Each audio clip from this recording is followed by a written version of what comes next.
We back. I'm Brotha from Inglewood. Good to be back in the studio with Charley Mack. And I'm Hoopie, your co-host. And we got a very exciting subject today. I know that it may seem geared towards one set of people, but I think we'll be able to create some dialogue from here. We're going to give a male perspective from this subject. But before I introduce the subject, I just want to say thank you for tuning in. We want you to begin to share, and subscribe, and hopefully some other people will be willing to follow along. So before I go into our subject today, I'm just going to throw it to Charley Mack. Hey, how you guys doing? I'm just ready to get right into it. We got a really interesting topic today. Like Cam was saying, we don't want it to be just geared towards one thing. We're gonna expand on it and expand on it. So you guys get ready for a good show. Put those seatbelts on. You know how it is. Strap them on. Well said. Well, man, good to see you, and good to be back in the studio once again, just to talk about some real stuff. Another interesting topic that you're presenting that I think is going to really clarify some things for us, and hopefully we can create more dialogue and eventually get in the opposite sex to share their perspective as well. And so our subject today, or our topic today, is what do you consider wife material? Exactly. When it comes to choosing a mate. Right. And obviously when you're speaking of a wife, that's long term. Right. So I'll throw the first question to you. What do you consider wife material? What I consider to be wife material may be different than the next man. Yeah. So I think with us talking about this topic, I think that everybody's gonna have to look inside themselves, men and women, and realize or try to understand for them what kind of person they would consider to be a husband or to be a wife. So you may have to shape and mold this person to your own likeness, but for me personally, it's a lot, and it's all about what you want to tolerate, and it's all about what you consider a wife to be. Some women are great girlfriends.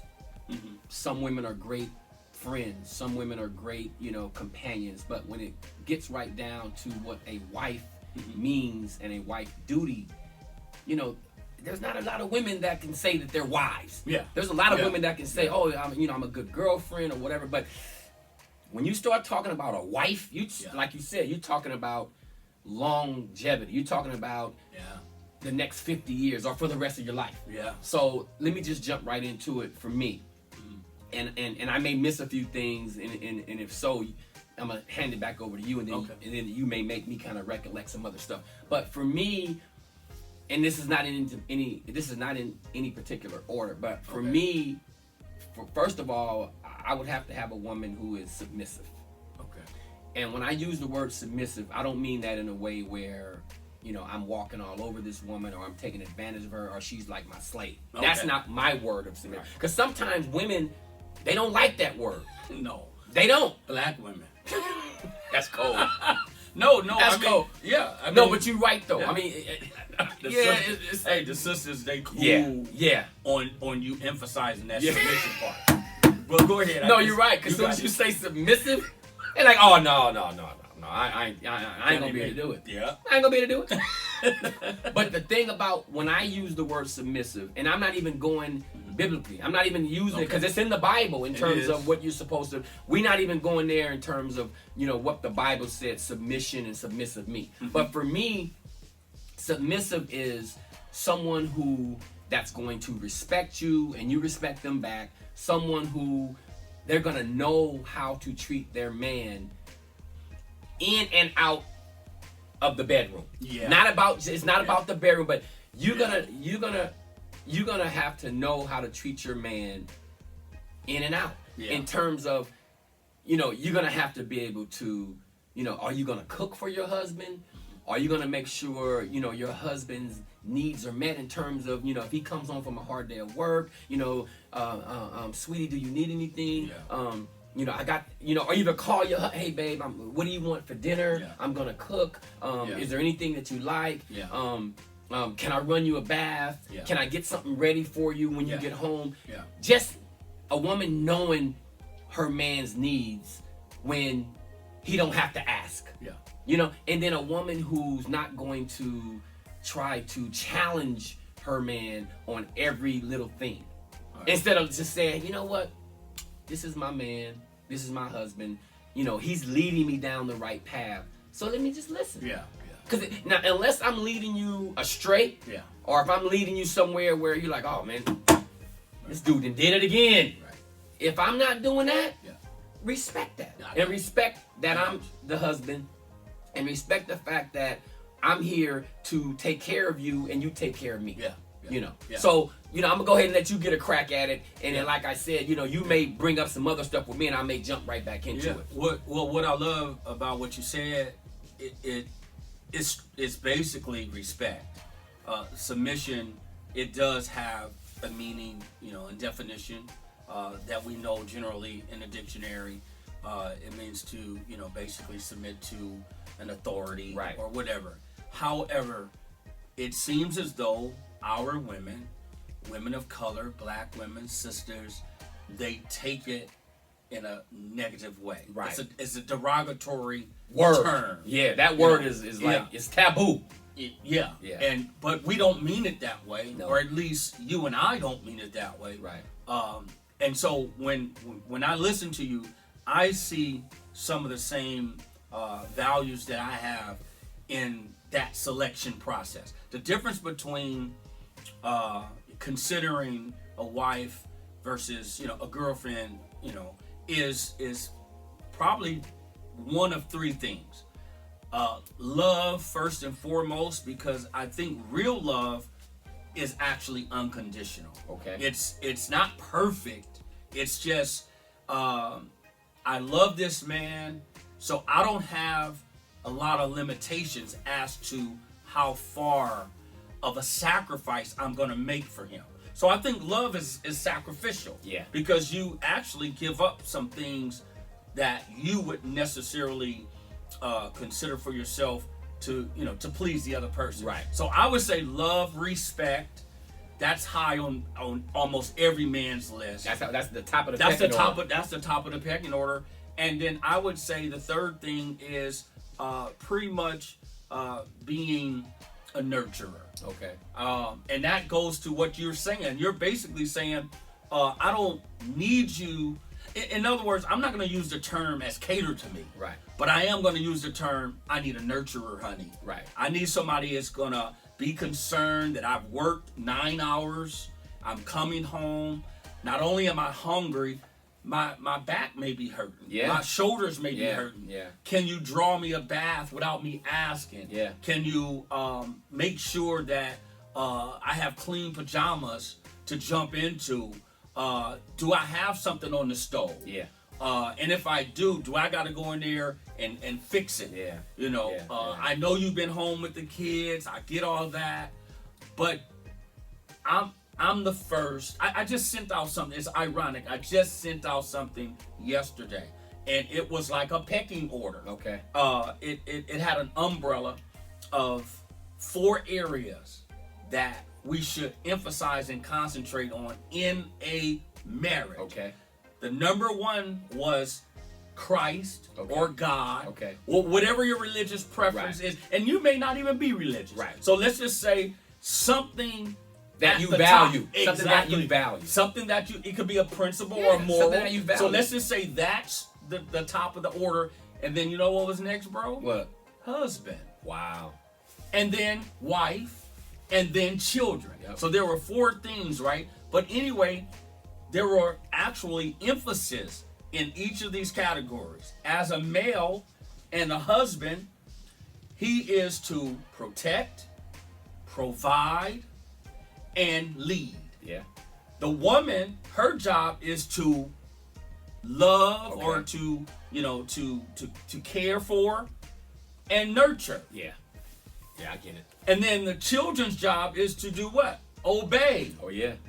So I think in any fundamental situation, relationship, you gotta have submission, which is a respect for your husband. So if I see a woman, I'm dating a woman, and she doesn't have these characteristics, 3 major characteristics, I can't consider her as wife potential. Oh, yeah. I mean, it's so funny that like I said, you probably was gonna say something that's gonna make me, recollect something, and it did. But it's ironic because there's only been probably a handful of women that I've dated in my life that I can honestly say this could be a wife. Okay. Wow. Only a handful. It's not. Wow. It's only a handful. And I'm sure there's been some women out there to date, a number of men, and they probably said in their mind, it was only a few of them that I can say could be a husband. Okay. But anyway, one thing I want to say about me, and it probably goes for you too, is I'm one of those guys where I'm very low maintenance in a relationship. Yeah. I don't need a lot. I don't either. I don't require a lot. I'm not high maintenance. Right. I'm not, my wife needs to do this, that, and the other. I've never been that guy. And you know why? I'm going to tell you why. Because when we were little boys, our mother taught us how to cook, how to sew, how to clean, she taught us everything domestic. Everything domestic. We were even, I can remember when I was probably 10, 11, 12 years old, maybe young, I was braiding my own hair. Right. Because we all were. We were braiding our own hair. We all were. Because mom taught us to be domesticated men. Yeah. So we actually are great husbands. We can be great husbands to these women. Yeah. We don't require a whole lot. No. We're not, I know guys, listen man, I know men, they don't know how to cook. They don't know how to clean. The mom has been used to cleaning their clothes and doing everything for them in life. Yeah. These guys can't even boil an egg. No, really, I know guys that can't even cook. If it wasn't for a microwave, some of these guys would starve. Or takeout. So that's the thing I wanted to say in terms of me. Yeah, in terms of me, being a husband to someone, I'm very low maintenance. I'm not gonna require a lot. The only thing that I do require is you be a good companion. Yeah. All I want is I want my wife to clean the house. Yeah. If need be. Yeah. And listen, I'm so open to where, oh, you don't want to clean? No problem. Get a housekeeper. I'm with all that. Yeah. If you don't want to actually get out and clean, and I don't expect if you're not the domesticated cleaning type, I get it. Supervise it. Make sure it gets done. Hire a housekeeper. Because I know many women, and one in particular who she cleans her own house. Yeah. And she got a almost 4,000 square foot house, and she gets down there and clean it. Okay. And I mean clean it. Yeah. So you got some women who are very domesticated. Yeah. And you got some women that's not. Yeah. I mean, you got some women out there, man, they think that they don't have to do nothing but just be there. Yeah. And that's why I say, man, it takes more to be a wife and to be a husband than someone thinks. It's not about just walking down the aisle and saying I do. Or sleeping, having sex all the time. It's more than that. It's way more. It's more than that. It's a partnership. Some men, they that's what they want. Yeah. Just be ready to, have sex. Right. And right. But that works for them. Yeah, that don't work for me. Right. That don't work for me. Right. I mean, that don't work for me. What works for me is having a peaceful, clean, stress-free place where you live. I got a peace of mind. A peace of mind. That's it. Tranquility. That's it. And all that comes along with just doing the right thing. It ain't that hard. Yeah. Because in other words, what you're saying is you want to live in a creative environment. You want it conducive for you. Why? Because you occupy that space. And now that you have this companion who's your wife, she should equally want the same tranquility. Yeah. Not create havoc or create a rift there to where now your conversations are, when you gonna pick it up? I mean, how long the dish is gonna stay in there? Yeah. You know, like yeah. Who gets ketchup behind, you know, the chair on the wall where you can see it every time you're in the. Hey. Do you see what I'm saying? I know what you're saying. So I think, you know, and let me go to this. So choosing a companion should really take more time and strategic planning, more so than what a lot of us did when we got married. I can look back and I can say, yes, when I was going through premarital counseling, we both saw red flags. We both sat down to discuss some of those red flags and felt we could push through them. Right. But we needed to change. Yeah. Right? But bro, after a while, they don't really change. And I'm not talking about the person. Those things don't change. Yeah. Why? Because somebody just said, you know what? Whatever, man. You know, and we're thinking and hoping that it's going to take care of itself, but it's not. It's not. You know, for me, my advice, coming from my own personal experiences, if you're gonna wife someone, or if you're gonna make some man your husband, I would advise at least for six months to a year that you live with that person. Now, let me go back to this. I know there's a lot of Christians out there and a lot of, oh, I don't believe in shacking up. Well, no, you can still live with some person. You guys don't have to go hit the sack. Yeah. But you guys can live with each other. Yeah. But I say that to say, if you live with someone, you're going to get a chance to see all these person's habits. Nuances. Can you live with this person? peeves. Or are you super clean and she's super nasty? Is he super nasty and you're super clean? Is there, are you guys on one accord? And that's what it's all about. Are you guys on one accord in terms of compromise? Because that's, at the end of the day, having a good wife is about compromise. Yeah. You're not going to be able to have a good wife or to choose someone who's wife material if that person don't want to compromise. Compromise is huge. Okay. We all have to compromise. Yeah, that's true. That's So, true. and that's just what we do when we're in relationships and we live with people. Sometimes we got to say, you know what? I'm not going to be able to have that hungry man TV dinner tonight. So, let me. Yeah. It's about compromise. Maybe I'll have it Friday. I can't have it every night like I used to when I was single. Okay. But it's about compromise, man. And if you don't have any compromise, you got people that'll move in with somebody and they still think they're single. Oh yeah, and you married, but you be like, oh, I'm single. The mentality doesn't change. Yeah. No, I know exactly what you're saying. So, with that being said, because that's really critical, and I think those that are listening, especially the men, what you just said to me is very significant, because you're the one that's participating in this relationship. Right. And if you don't do a hard assessment, now, you're right, from a Christian standpoint or religious standpoint, and most religions that I've studied, and I'll just use mine as being a born-again believer, right? We're not advised to live with someone that's not our wife, right? That we're romantically interested in, right? But it goes back to what you said, because I had a minister speak to me on this level about a couple weeks ago, and you're like spot on. He said, well, that don't mean you have to have sex with her. Exactly. She has one room. You have another room. Exactly. You're friends. Exactly. You can't consider yourself lovers because if you haven't done anything. Exactly. So look at it from that perspective. He said, and you know what he said? The church don't teach that. Man. And he was saying, I don't see why they would teach against it.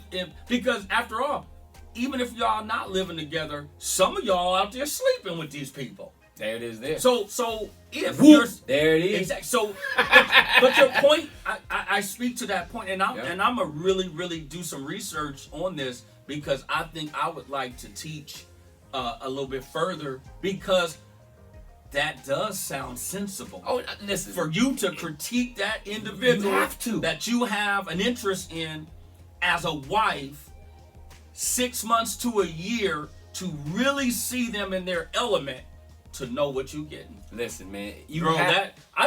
Mac, that's... Listen. You don't know how profound that was when I you make that statement. No, I know. I mean, you have to, if you're going to share a space with somebody, and you've never shared that space before, but now you guys are talking about sharing this space for the next 50, 60 years of your life, you're going to have to see how this person cohabitates. You're going to have to. If you don't see how this person cohabitates, you're going to find out later on. And later on, you might be like, oh, damn, what did I do? Sign up for? But now you in it. So what do? Well, most people are in relationships because of the vow, the commitment, and I admire them for that. But you stuck. Beyond stuck. You, from a moral standpoint, you're stuck, and because there's no possible way that person is going to change for the better because now you've recognized it. I've seen it happen. I've seen it happen. You got people that who they jump right into a marriage and they don't even really know each other. No, I don't care if you've been dating a year. You probably know them 75%, but you don't really know them. You don't really start knowing. You don't really start knowing a person until you live with them. Right. That is a hard thing to do, and get them outside of their comfort zone. It's a hard thing to do, man. So you can gauge, like in other words. And I heard a gentleman talk about that. He was interviewing someone, and he was actually speaking to an entire audience. And he made some points that, bro, I'm not gonna kid you. When I heard the points, I could relate, but I never did that. Okay, bro. He said in the dating process. And he was considering that, maybe this person could be the one. Uh-huh. He said initially, you should ask a person 5 to 6 questions. How do you feel about working? How's your credit? Yeah. Do you have any goals or aspirations to do anything beyond what you're doing? That means a lot, bro. So when you get into a marriage and you be like coming home like, honey, why are you still on the couch in your gown? That's what. And it's like, yeah. I was just watching the soaps and I just ate and kind of fixed this and I was just lounging. You ain't gonna get your life in order? No, not today. Yeah, this is it for them. And that's what you're stuck with. I know. You gotta tell me. So I think considering a wife or considering who's wife material has to be heavily scrutinized, bro. You have to do it. And I don't mean that in a negative. Listen, you have to do it, especially when you went down the other path already. See, if you've already done it and moved in with someone and experienced it, now you know. So now you can teach the next people coming along and say, hey, man, I'm just going to give you a nickel worth of free advice. Yeah. This is what I would consider before I do that. I would never talk anybody out of not wanting to be married. Yeah. But you have to speak on things that you've lived. And if you've gone down a path before and you say, you know what, the boogeyman is down that path. So, let me warn them, let them know, like, look, man, if you go down this path, the boogeyman is down there. I got you. So you have to speak on things that you know and things that you live. This ain't nothing that comes out of some sort of manual where I read this. Yeah. You gotta speak on your life experiences. Yeah. And I think that thing is so prophetic, man, to where if you don't live with that person at least a year before you guys get married, you're gonna have some problems because she don't know what she's getting and you don't know what you're getting. Gotcha. See, it can be a bliss. Yeah. When you got your own place and she got her own place and she's coming over for a couple of nights to spend a night and you're going over for a couple of nights. That can last forever. Right. That's the whole honeymoon stuff. Yeah. But when you gotta live with somebody and share things and share the bed, share the kitchen, TV, share the bathroom. You gotta share everything. You gotta share. You gotta say, oh, this person. Your car might be down. You gotta take her to work now. This person don't clean up. Ooh, this person don't cook. Ooh, this person don't do. Ooh, this. Now you, like you said, now you got the ball and chain. You stuck.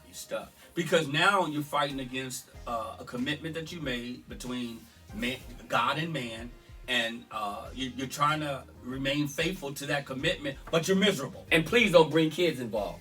So now you got kids in it. You guys had, or you guys may have already had 2 kids prior to getting married, but now you're gonna say, okay, instead of us living foul, we're gonna make this thing right. Yeah. So then you guys all move in together as a family, and it goes haywire. Yeah. And then sometimes the dynamic changes when you're meshing families. Right. Because like the Brady Bunch. Yeah. Baby mama drama. Right. You have the sibling baby rivalry. Daddy drama. Yep. And then also, like you were saying earlier, you when you're considering these things, you also have to look at the dynamic of this. Well, what do you do when you get upset? How does that really look? Yeah. When you get angry, do you throw things? Do you hit people? Do you pick up weapons? Yeah. How do you express your anxiety? I never thought about that. And this is what I was listening to this notable speaker, and when he started throwing those questions out there, that means a lot. I said, wow, those are the things that we think about and we never talk about. True. I mean, you may be moving in with a wife beater. You may be moving in with a woman beater who likes to fight. You may be moving in with a man who got a porn addiction. Yeah. You may be moving in with a woman with a porn addiction. Or misappropriating money. Right.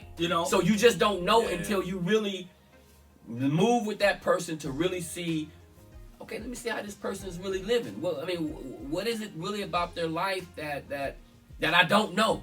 Trust me, you're gonna know when you move in with that person. You ain't gonna know like every minute thing, because you got some people out there, man, that they can hide things real well. Of course. They've been doing it for a long time. You can move in with a man and don't know that he has a porn addiction because he may be in a separate room waiting for you to go off to work. And next thing you know, he's on his phone on the computer, and then she's wondering, like, damn, how come every time I come home, this dude is on fire? You're ready to move something every single time. What is? But no, really, in her mind, or not wanting to do something. But in her mind, she may be like, what is all this about? And then sometimes he got this undercover porn thing. And sometimes it's an absence of intimacy with their counterpart because of pornography and other things that allure them. Or they may be satisfied just watching their porn, doing their thing, and they may be like, okay, well, I'm cool. Well, I've talked to many men in these sessions or whatever, and we've talked about everything, and then we've done the research. We've read real life experiences, how people were drug addicted, porn addicted. I didn't think about that. Alcohol addicted. Yeah, you could be moving with a dope fiend. And so what happens is people secretly protect their lives. Yeah. And so it speaks to the criteria. How do we consider who's wife material? And I think a lot of it has to do with experience, characteristics. Yeah. You gotta pay close attention to the characteristics. Yeah. One time somebody told me, this was before I had gotten married, and somebody told me years ago, they said, hey, whatever you do, whoever you consider marrying, you need to go check out their mama, their dad, the grandmama. You need to go take a close look at her family because that's what you get. That's what you getting. And normally, I didn't even think about that. Normally, that son or that daughter take on strong characteristics of their parents and how they function together in their marriage. Oh, it got a lot to do with it, bro. True story. So I'm living up in Lancaster. This is way back in the 90s, and I met this girl at the gym. Okay. So we had became friends, and we would always talk, and I kind of wanted to date her, but I never dated her because she was a little gun shy, I can say. And she was, oh no, I'm just I'm trying to look. Look, this is what she said. I'm looking for a husband and this, that, and I'm like, okay, that's cool, whatever. Fast forward, about 6 months go by, and I see her again. Oh yeah, I finally met this guy, and you know, he lives in Arizona, and we got married at the city hall. Long distance. But look, we got married. Man, a year fast forward go by. I'm watching TV one day, and I think it was one of those shows. Just Judy? She married a bigamist. He had 3 wives. Multiple wives. And I'm looking at the show, and I look.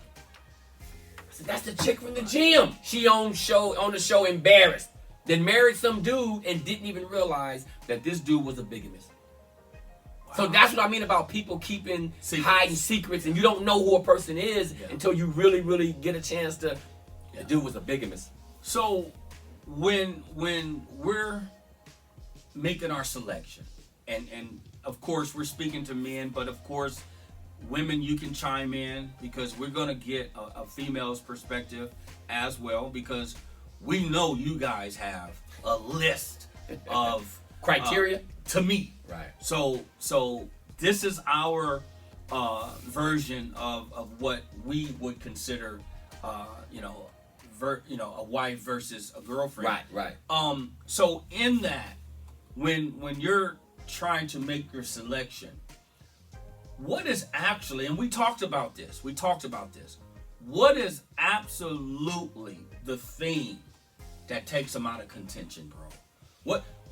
What's the obvious thing that lets you know she is not wife material? Combativeness. If she's combative, so you and if she's combative, that's the deal breaker. And I can't do it, because this is who she is. Yeah. So if she's combative in the beginning, she's gonna be combative all the way through. Okay.